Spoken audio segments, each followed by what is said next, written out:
तो hello friends, तो कैसे हैं आप लोग। उम्मीद करते हैं कि मस्त होंगे। चलिए आज फिर लेकर आए अध्याय 1 हमारे आसपास पदार्थ का पार्ट 2 वीडियो। तो चलिए देखते हैं। तो सबसे पहले हम पहले भी पढ़ा चुके हैं कि जो पदार्थ होता है वो छोटे छोटे कण से मिलकर बना होता है। पहले हम एक पुतला बनाए थे गणेश जी का, उस पुतले को बताए थे कि जो पुतला बना है छोटे छोटे मिट्टी के कण से मिलकर बना है। अब फिर देखते हैं कि ठोस, द्रव तथा गैस पदार्थ के कणों की व्यवस्था, यानी कि जो ठोस होता है, जो ठोस पदार्थ होता है उस पदार्थ में कण किस तरह होता है, द्रव में कण किस तरह होता है, गैस में कण किस तरह होता है। तो चलिए देखते हैं।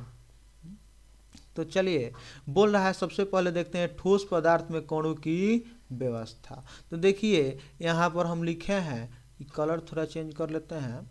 यहाँ पर हम जो पदार्थ दिए हैं, ई पदार्थ है, ऊपर वाला है ठोस। कौन सा ऊपर वाला क्या है? ठोस। ई वाला है द्रव, आई सबसे नीचे वाला है गैस। तो देखिए बाबू, ठोस पदार्थ का कण कुछ इस तरह होता है और गैस पदार्थ, द्रव पदार्थ का कण कुछ इस तरह होता है, गैस पदार्थ का कण कुछ इस तरह होता है। समझ में आया? तो बाबू देखिएगा ध्यान से कि जो ठोस पदार्थ का कण है वो बहुत घना घना है, यानी कि बहुत जकड़ा हुआ है। आज जौन बाबू द्रव पदार्थ के कण बा वो हेकरा अपेक्षा तनी दूर दूर पर, यानी कि द्रव पदार्थ का कण ठोस पदार्थ के कण की अपेक्षा क्या है, थोड़ा दूरी दूरी पर है। और गैस पदार्थ का कण बहुत दूर दूर पर, देखिए एक कण यहाँ पर है, एक कण यहाँ पर है, एक कण यहाँ पर है, एक कण यहाँ पर है, बहुत दूर दूर पर है। तो वो बताइए कि ठोस पदार्थ के कणों के बीच रिक्त स्थान है, यानी खाली जगह है, बहुत कम है। क्या है? बहुत कम है, बहुत कम है। समझ में आया? लेकिन द्रव पदार्थ के कण के बीच खाली जगह है, ठोस की अपेक्षा थोड़ा सा क्या है, ज्यादा है। यानी कि इसमें रिक्त स्थान क्या है, कम है, इसमें ठोस की अपेक्षा थोड़ा ज्यादा है। और सबसे ज्यादा रिक्त स्थान कहाँ पर है? गैस पदार्थ में। तो याद रखिएगा कि सबसे ज्यादा रिक्त स्थान किस चीज में होता है, कौन सा पदार्थ में होता है? गैस पदार्थ में। सबसे कम रिक्त स्थान किस में होता है? ठोस में। आप मध्यम में ले लीजिए, किसका होता है? गैस में। तो वो बताइए कि इसके कणों के बीच रिक्त स्थान कम है, यानी कि एक कण दूसरा कण, यानी कि बहुत जकड़ा हुआ कण है, यानी कि एक कण दूसरे कण को बहुत मजबूती से पकड़ा हुआ है। यानी कि जब कण एक कण दूसरे कण को बहुत मजबूती से पकड़ा रहता है उसे हम कहते हैं आकर्षण बल। कौन सा बल कहते हैं?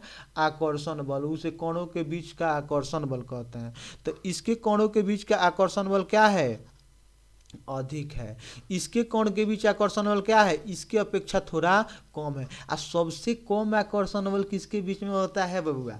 तो आप बोलेंगे गैस पदार्थ के कणों के बीच में। बिल्कुल बात सही है, एकदम आप सही बोल रहे हैं। चलिए देखिए, तो ठोस पदार्थ के कणों के बीच रिक्त स्थान कम होता है, लेकिन आकर्षण बल क्या होता है? बहुत अधिक होता है, क्योंकि ये एक दूसरे को बहुत मजबूती से पकड़ा रहता है। समझ में आया? कोई दिक्कत है? चलिए, लेकिन गैस पदार्थ के कणों के बीच रिक्त स्थान बहुत ज्यादा होता है, लेकिन आकर्षण बल का होला बबुआ? बहुत कम होला। कोनो दिक्कत बा? अब देखो बाबू, जो द्रव पदार्थ होता है उसके कणों के बीच आकर्षण बल क्या होता है?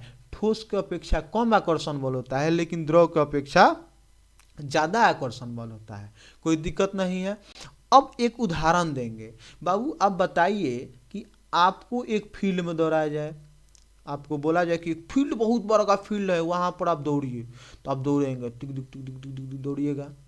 और फिर आपको बोला जाए कि एक छोटा सा रूम ले लीजिए, छोटा सा रूम है, बोलेंगे कि उसमें दौड़िए आप। तो आप दौड़ेंगे, लेकिन फील्ड में थोड़ा तेजी से दौड़ेंगे, क्योंकि इसमें स्पेस थोड़ा ज़्यादा है, तो आप तेजी से दौड़ लेंगे, लेकिन रूम में उसकी अपेक्षा थोड़ा कम।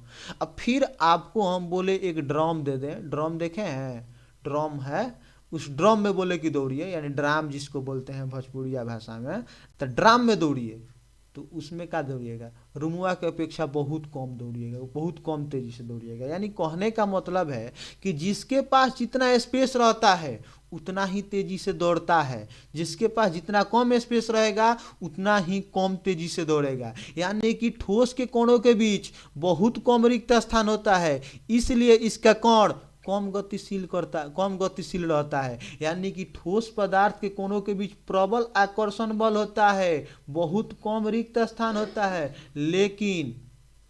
लेकिन ठोस पदार्थ के कण बहुत कम गतिशील होते हैं, क्योंकि इसके पास रिक्त स्थान बहुत कम है, यानी कि इसके पास ड्रम वाला जगह है। समझ में आया? तो ठोस पदार्थ के कणों के बीच ठोस पदार्थ के कण बहुत कम गतिशील रहते हैं। समझ में आया? कोई दिक्कत नहीं है। अभी रूमवा वाला में बात हो जाए, रूमवा वाला में द्रव्य है, मान लीजिए सपोज करिए कि बाबू बताइए, तो ठोस, यहाँ पर देखिए हम ठोस पदार्थ के कणों की व्यवस्था लिखे। 1 नंबर में क्या पढ़े आप कि ठोस पदार्थ के कणों के बीच प्रबल आकर्षण बल होता है। अभी बताएं, यानी प्रबल आकर्षण बल बहुत पास में होता है, बहुत मजबूती से पकड़ा रहता है। समझ में आया? ठोस पदार्थ के कणों के बीच बहुत कम रिक्त स्थान होती है, यानी कि ठोस पदार्थ के कण के बीच बहुत कम, यानी बहुत जकड़ा हुआ रहता है, तो इसके कण के बीच में रिक्त स्थान नहीं रहता है, बहुत कम रहता है। समझ में आया? द्रव पदार्थ के कण बहुत कम गतिशील रहते हैं, यानी कि बहुत कम गतिशील रहते हैं, यानी कि दौड़ नहीं पाता है। इसको ड्रम में दौड़ेगा तो कहाँ से दौड़ेगा? इसको भी फील्ड में ले जाइए ना तो दौड़ कर गर्दा उड़ा देगा। समझ में आया? चलिए आगे देखिए, द्रव पदार्थ के कणों की व्यवस्था। तो वो बताइए कि ठोस के अपेक्षा इसका कण क्या होता है? कम मजबूती से पकड़े रहता है, तनी कम। तो लिख दीजिएगा कि द्रव पदार्थ के कणों के बीच ठोस के अपेक्षा कम आकर्षण बल रहता है, यानी कि दूर पर सजा हुआ रहता है, इसलिए ठोस के अपेक्षा कम आकर्षण बल रहता है। लेकिन रिक्त स्थान ठोस के अपेक्षा ज्यादा रहता है। कणों की गतिशीलता ठोस के अपेक्षा ज्यादा रहता है, क्योंकि इसके पास रूम है, रूम में दौड़ता है, ड्रम में दौड़ता है। समझ में आया? तो लिखिएगा इधर कि बाबू द्रव पदार्थ के कणों के बीच ठोस के अपेक्षा कम आकर्षण बल रहता है, लेकिन द्रव पदार्थ के कणों के बीच ठोस के अपेक्षा अधिक रिक्त स्थान रहता है, यानी खाली स्थान का होता है, अधिक मिलता है, इसलिए इसका थोड़ा इसके अपेक्षा थोड़ा इसका कण तनी गतिशील रहता है। तो देखिए आप फिर तीसरा बोल रहा है कि द्रव पदार्थ के कण ठोस के कणों के अपेक्षा अधिक गतिशील रहते हैं। कोई दिक्कत है? कोई दिक्कत नहीं है। चलिए नेक्स्ट देखते हैं। नेक्स्ट बोल रहा है गैस पदार्थ के कणों की व्यवस्था। तो आप बाबू बताइए कि गैस पदार्थ के कण बाबू मजबूती से पकड़ा रहता है तो बहुत दूर रहता है, बहुत दूर रहता है, यानी कि इसके कोणों के बीच आकर्षण बल का होता है, बहुत कम होता है। तो यहाँ पर लिखा हुआ है कि गैस पदार्थ के कोणों के बीच बहुत कम आकर्षण बल होता है। ये तो बात सही है, लेकिन रिक्त स्थान इसमें क्या होता है? बहुत अधिक होता है, यानी कि गैस पदार्थ के कोणों के बीच सबसे अधिक रिक्त स्थान होता है। सबसे अधिक क्या होता है? रिक्त स्थान होता है। अब बहुत अधिक रिक्त स्थान यानी बहुत स्पेस मिलेगा, इसको फील्ड में दौड़ाइए तो ये बहुत ज़्यादा गतिशील करेगा, यानी कि गैस पदार्थ के कण सबसे अधिक गतिशील होते हैं। कोई दिक्कत है? अब सपोज करिए कि हम एक ईंट लिए हैं, यहाँ पर ईंट दिखाई दे रहा है, एक ईंट ले लिए और मान लीजिए कि एक पानी ले लिए, इसमें क्या ले लिए? हम पानी भर लेते हैं। पानी नीला कलर का होता है, चलिए पानी इसमें क्या कर लेते हैं? भर लेते हैं। इसमें क्या भर लिए? पानी भर लिए। अब एक ईंट ले लिए हैं, पानी भर लिए हैं, और हवा आप देखते हैं, हवा तो दिखाई देता नहीं है, लेकिन समझिए कि हवा है। यहाँ पर मान लीजिए कि यहाँ पर हवा है, यहाँ पर क्या है? हवा है। समझिएगा, ध्यान से समझिएगा। जो ईंट है ये भी छोटा छोटा कण से मिलकर बना होता है। तो क्या बाबू आप कभी ईंट के कण को देखे हुए हैं गति करते हुए? यानी ईंट के कण कभी गति करता है? ईंट के कण कभी गति नहीं करता है। करता है लेकिन आपको दिखाई नहीं देता है, क्योंकि बहुत कम गतिशील रहता है इसका कण। लेकिन पानी के कण थोड़ा बहुत देखे होंगे, गति करता है। जैसे में समुद्र के किनारे बैठे होंगे तो लोग जो आता है ऐसे ऐसे करके, क्या जाने उसको क्या बोलते हैं, वो आता है। समझ में आया? लेकिन हवा देखिएगा, आप मान लीजिए कि ये आप है, ये है आँख, ये है मुँह, ठीक है, ये है नट्टी, ये है देह, तो ये है आप। तो कभी कभी हवा आता है तो कैसे आपका झुलुफिया उड़ता है। समझ में आया? क्यों हवा क्यों बहता है? क्योंकि इसका कण बहुत अधिक गतिशील रहता है। कोई दिक्कत है? चलिए आगे देखते हैं। आगे देखते हैं, यानी कि कणों की व्यवस्था खत्म। आगे देखेंगे कि ठोस, द्रव तथा गैस पदार्थ के गुण धर्म। इसका कुछ गुण धर्म होता है, इसका कुछ गुण धर्म होता है, उस गुण धर्मों को देख लेते हैं। चलिए समझिए। तो बाबू, तो सबसे पहले देखेंगे कि ठोस पदार्थ का गुण क्या होता है।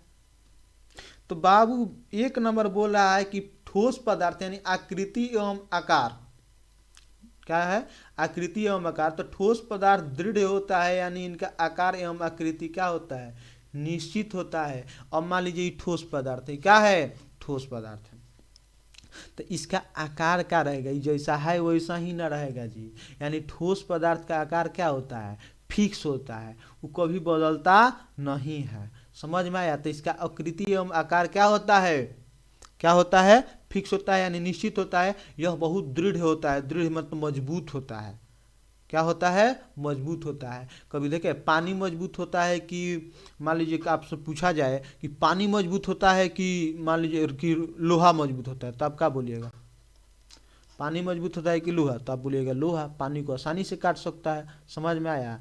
आपसे कोई पूछेगा कि पानी मजबूत होता है कि लकड़ी मजबूत होता है, तो आप बोल दीजिएगा लकड़ी मजबूत है भाई, पानी के बीच में मारिएगा अपने आप पानी देखिए हट जाएगा, हट जाएगा कि नहीं। यानी कि दृढ़ होने के कारण इसका आकार एवं आकृति क्या होता है, फिक्स होता है यानी निश्चित होता है। अब देखिए संपिंडता, संपिंडता को ध्यान से समझिए। मान लीजिए कि हम एक आम ले लिए, क्या ले लिए, आम। मान लीजिए कि हम क्या ले लिए, आम ले लिए, और एक हम ले लिए ईंट। अब हम दोनों को दाबेंगे, दोनों को क्या करेंगे, दाबेंगे। तो बताइए कि पका हुआ आम है, ये कौन सा आम है, पका हुआ। कांचा आम मत समझिए से बबू, बहुत गलत बात हो जाएगी। ये कैसा आम बा, पाकल आम बा, कैसन बा, पाकल आम बा। तो मान लीजिए कि जो आम है और जो ईंट है, हम दोनों को बारी बारी से दाबते हैं, तो वो बताइए कौन सा दब जाएगा। तो आप बोलिएगा कि आम आसानी से क्या हो जाएगा, दबा, आम को आसानी से दबाया जा सकता है लेकिन ईंट को आसानी से दबाया नहीं जा सकता है। यानी कि आम दब रहा है तो यह इसमें संपिंडता का गुण है, अगर ईंट नहीं दब रहा है तो इसमें संपिंडता का गुण नहीं है। तो जो चीज़ दब जाता है उसको में संपिंडता का गुण होता है, जो चीज़ नहीं दबता है उसे हम असंपिंडता रहता है, यानी कि उसमें संपिंडता का गुण नहीं रहता है। तो समझिए, तो 2 नंबर में बोल रहा है कि ठोस संपिंड होता है कि असंपिंड, संपिंडता का गुण पाया जाता है कि नहीं ठोस में, वो बताइए। तो इस चैली में संपिंडता का गुण पाया जाता है, चैली को आप दाब सकते हैं, नहीं दाब सकते हैं भाई, चैली कठोर होता है, इसको दबाया नहीं जा सकता है। इसलिए बोला जाता है कि ठोस पदार्थ के आयतन दबाव डालने से नहीं बदलते हैं, अर्थात इसका संपिंडता नग्न होती है। अब आप समझे, बताए आयतन मतलब समझ लीजिए, आयतन क्या होता है। आयतन मतलब जो पदार्थ जितना जगह छेकता है यानी घेरता है उसे हम क्या कह देते हैं, आयतन कहते हैं। ये चैली यहाँ पर इतना जगह घेर रहा है, तो क्या इसको दाब कर आप इसको कम कर सकते हैं, इसका कम जगह में रख सकते हैं, नहीं रख पाएंगे, क्योंकि इसमें संपिंडता का गुण नहीं पाया जाता है। लेकिन यहीं पर अगर ये आप मान लीजिए कि बैलून लेते, क्या ले लेते हैं, बैलून ले लेते हैं और बोलते हैं कि इसको रख दीजिए, तो आप क्या करते हैं, बैलून को आसानी से थोड़ा बहुत दाब कर एडजस्ट करा देते हैं, लेकिन ये एडजस्ट नहीं होगा। यानी कि ठोस पदार्थ में संपिंडता का गुण नहीं पाया जाता है। कोई दिक्कत है तो बोलिए, कोई दिक्कत नहीं है। चलिए नेक्स्ट है बहाव। 3 नंबर क्या है, बहाव। तो जो ठोस पदार्थ है, ठोस पदार्थ में तरलता या बहाव का गुण नहीं पाया जाता है। कहने का मतलब है, आप हवा बहते हुए देखे होंगे, पानी बहते हुए देखे होंगे, पानी का धार होता है, हवा का धार होता है, लेकिन कभी चैली का धार देखे हैं, हाँ कभी कभी पिटाए होंगे तो उसको ही समझ लिए होंगे धार, लेकिन ऐसा बात नहीं है। यानी कि ठोस पदार्थ में बहाव का गुण नहीं पाई जाती, बहता नहीं है, ये चलता है। चैली आपके शरीर पर चल सकता है लेकिन बह नहीं सकता है। पानी क्या होता है, बहता है, हवा बहता है, लेकिन ठोस पदार्थ नहीं बहता है, इसमें बहाव का गुण नहीं पाया जाता है। समझ में आया। अब देखिए घनत्व। तो ठोस पदार्थ का घनत्व ऊंचे होता है, यानी कि ठोस पदार्थ में जो मान लीजिए ठोस पदार्थ है, तो ठोस पदार्थ में कौन बहुत घना घना होता है, इसलिए इसे क्या कहते हैं, इसका घनत्व क्या होता है, ऊंचे होता है। अब देख लीजिए घनत्व क्या है। तो घनत्व समझिए, तो किसी पदार्थ के इकाई आयतन के द्रव्यमान को उसका घनत्व कहते हैं। अब समझिएगा, मान लीजिए कि हम 3 पात्र लेते हैं, 3 पात्र मतलब 3 गो बर्तन ले लिए, एगो इतना बड़ा, मतलब एक ही प्रकार के 3 बर्तन लिए, ठीक है। अब हम तीनों चीज में कुछ कुछ भर देते हैं। मान लीजिए इसमें हम भर दिए क्या चीज, ईंट, माटी भर दिए, इसमें क्या भर दिए, माटी भर दिए। इस वाला बर्तन में क्या भर दिए, माटी। ये जो इसमें क्या भर रहे हैं, ठोस पदार्थ। मिट्टी क्या है, ठोस पदार्थ है। इसमें हम भर दिए जल यानी पानी भर दिए, इसमें हम क्या भर दिए, पानी भर दिए। हम इसमें क्या भर देते हैं, पानी भर देते हैं, इसमें हम पानी भर देते हैं। तो इसमें पानी भर रहे हैं, क्या है, द्रव। और इसमें हम क्या करते हैं, गैस भर देते हैं, ऑक्सीजन भर देते हैं। जब इसमें ऑक्सीजन भर देते हैं तो ये क्या है, गैस। अब मान लीजिए इस तीनों का आयतन क्या है, सेम है, तीनों एक ही बराबर क्या लिया है, जगह लिया है, क्योंकि ये पात्र जितना है सबका एक ही पात्र है, कोई दिक्कत नहीं है। तो अब बाबू बताइए कि हम तीनों का वजन करेंगे तो किसका वजन सबसे अधिक होगा। तो आप बोलिएगा कि भाई जो मिट्टी भरे हैं उसका वजन क्या होगा, अधिक होगा। उससे थोड़ा कम होगा किसका वजन, ये जो जल भरे हैं उसका। उससे बहुत कम होगा किसका वजन, जो ऑक्सीजन भरे हैं उसका। क्यों, क्योंकि मिट्टी का कण बहुत घना घना होता है, यानी कि आयतन एक ही बराबर है लेकिन द्रव्यमान बदल जा रहा है, क्योंकि इसमें बहुत ज़्यादा द्रव्य का उपयोग किया गया। इसमें बहुत ज़्यादा परमाणु है, इसमें बहुत ज़्यादा छोटा छोटा कण है, इसमें थोड़ा कम है, इसमें सबसे कम है। यानी कि इकाई आयतन में द्रव्यमान को, इकाई आयतन के द्रव्यमान को उसका क्या कहते हैं, घनत्व। घनत्व बराबर क्या होता है, द्रव्यमान बटा क्या होता है, आयतन। इसका मात्रक होता है केजी प्रति मीटर क्यूब। तो चलिए आज हम लोग यहीं पर क्लास खत्म करते हैं। और ध्यान से सुनिए बबुआ, ये वीडियो से तू कुछ सीखला ह, आ जब सीखला ह तो गुरु दक्षिणा दे के जाए के चाहिए। आ गुरु दक्षिणा ये बा कि भाई तू चैनलवा के सब्सक्राइब कर लो, इससे तोहरो फायदा हो या हमरो फायदा हो। हमरा ई फायदा हो कि हमारे चैनलवा मोनेटाइज हो जाई, समझ में आइल ह। तो तू बाबू हमरा चैनल के क्या कर दो, सब्सक्राइब कर दो। आ मन करे तो का कर दो, लाइको ठोक दो। आ ओकरा बाद से और ज़्यादा मन करे तो का कर दो, कमेंटो 2-4 गो कर दो। समझ में आए। आज हमनी के यहीं पर क्लास खत्म करे के। आ पार्ट 3 वीडियो खातिर इंतजार में रह लोगिन, उ काल है। ऑल द बेस्ट, मिलते हैं, धन्यवाद।